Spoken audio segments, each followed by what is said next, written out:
Buongiorno cari amici e ben ritrovati in questo spazio in mia compagnia.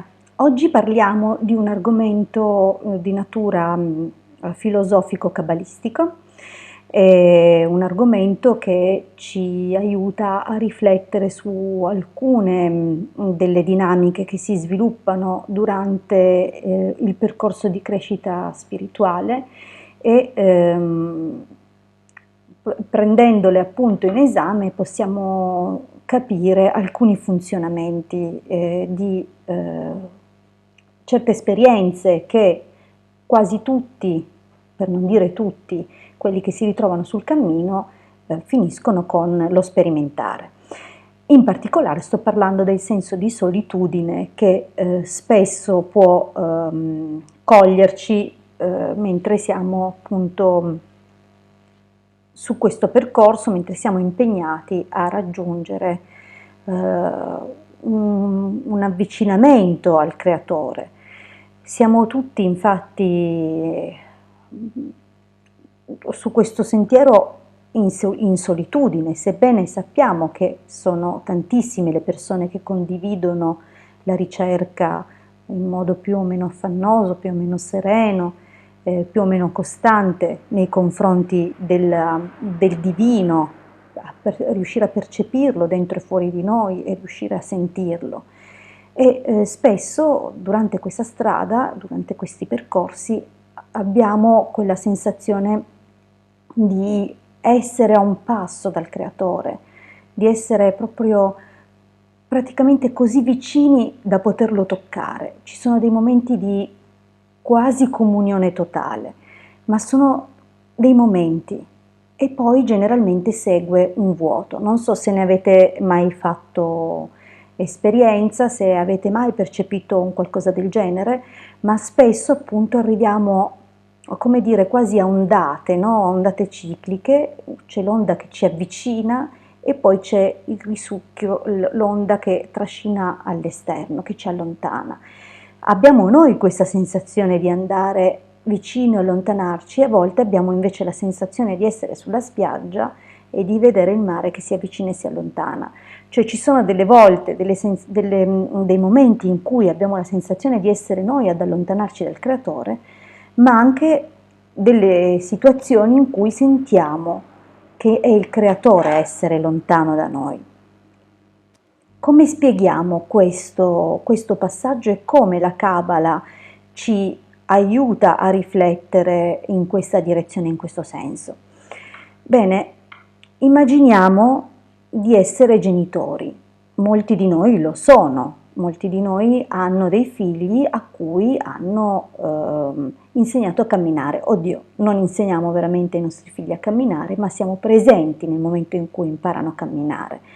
Li osserviamo e a volte li teniamo per mano.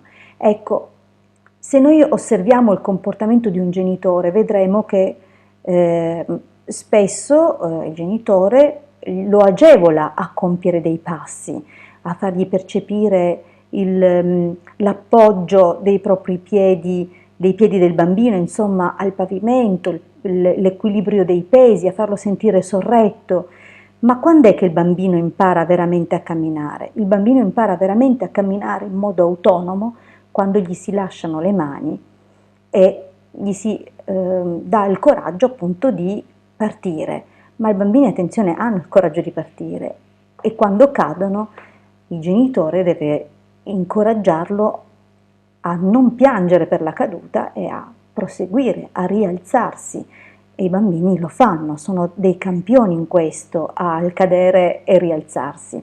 Nel cadere e rialzarsi loro traggono forza, si fanno sempre più intraprendenti e, attenzione, riprendiamo il nostro paragone, il nostro esempio. Quando è che imparano veramente a camminare? Pensateci, qual è il momento proprio preciso in cui li si vede fare dei passi? Quando il bambino viene messo in un punto, il padre o la madre si allontanano e lo incentivano ad andargli incontro. Quello è il momento in cui il bambino, felice di coprire quella distanza, impara veramente a camminare, perché va incontro alla madre o al padre che lo aspettano a braccia aperte e lo abbracciano premiandolo del suo successo. Magari alcune volte nella strada il bambino cadrà e si rialzerà cercando di raggiungere di nuovo ancora la mamma o il papà, o a volte riuscirà a fare tutta una camminata. Ma qual è il punto di tutta questa cosa? Che se teniamo i nostri figli per mano costantemente, non sapremo mai se veramente sanno camminare e non gli daremo mai lo stimolo giusto per fidarsi dei loro piedi, del loro peso e del loro equilibrio. Invece, mettendoli a una distanza e impegnandosi loro a coprire questa distanza, imparano a percepire la presenza del genitore, ad andarlo a cercare al momento del bisogno e ad affidarsi a lui, a raggiungerlo. Ecco, questo è ciò che fa il Padre con noi. Lui ci tiene per mano, ci sono dei momenti dove ci abbraccia, ci sono dei momenti di estrema vicinanza, ma quando deve insegnarci qualcosa, lui si allontana. Questo è il segreto, il senso della sua educazione spirituale. Lui si allontana, non perché è cattivo, non perché ci lascia soli. Lui si allontana pronto a raccoglierci, pronto a sorreggerci, come fa un genitore che ci insegna a camminare. È lì che aspetta il nostro successo, che aspetta che gli andiamo incontro. Questo è ciò che accade. I momenti in cui siamo molto molto vicini sono i momenti in cui ci tiene per mano, ma quando veramente sa che siamo pronti a crescere, a fare quello scatto in più, lui si allontana per permetterci di colmare la distanza, per permetterci, colmando la distanza, di diventare sempre più come lui. Ora, cosa succede dunque secondo la Kabbalah? È vero che dobbiamo imparare la via del sacrificio, che dobbiamo lottare costantemente col nostro ego, rieducarlo, correggerlo laddove appunto esso prevalga negli aspetti della nostra esistenza, e dobbiamo essere sempre pronti con umiltà a riconoscere i momenti in cui il nostro ego ha interferito nelle nostre dinamiche interpersonali, ma anche nella nostra esistenza. Ma è anche vero che nel momento in cui noi poniamo un sacrificio, stiamo percorrendo un tipo di strada e non è l'unica strada. Un'altra strada estremamente importante nella crescita e nello sviluppo personale è quello di riconoscere la forza, l'amore, l'intervento che provengono dalla divina provvidenza, dai regni spirituali e da Dio stesso che agisce fin dentro di noi, e ringraziarlo per questo intervento, ringraziare la sua presenza. E già questa possibilità è una grazia che riceviamo. Non tutti infatti riescono a percepire la presenza del divino, non tutti riescono ad avere la forza di lodarlo. Vi sembrerà assurdo, ma quanti di voi ogni giorno riescono a dire grazie a Dio?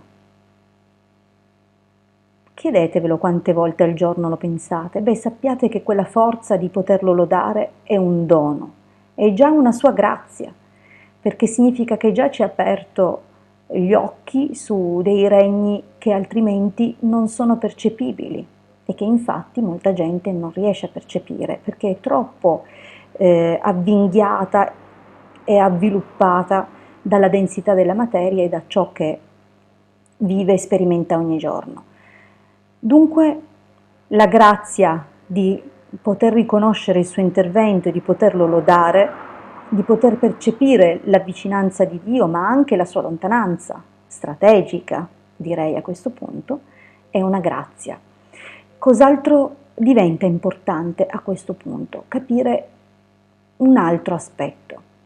Ogni volta che noi compiamo bene il nostro percorso e ogni volta che ci è dato avvicinarci a Dio, ecco che veniamo ricoperti di uno stato di benessere, perfino gloria e onori di un certo tipo. Attenzione però, non dobbiamo mai essere appagati di quello, come se fosse la meta finale, non è quello. In effetti, sempre secondo gli insegnamenti della Kabbalah, è quando rinunciamo a tutta la gloria e a tutti gli onori che veramente siamo meritevoli di trovare Dio. Ora io vi saluto, vi auguro un buonissimo proseguimento di giornata e buon proseguimento, cari amici. Grazie per essere con me, grazie per avermi ascoltato e per essere iscritti al canale. Vi abbraccio uno a uno, a presto dalla vostra Hildegarda.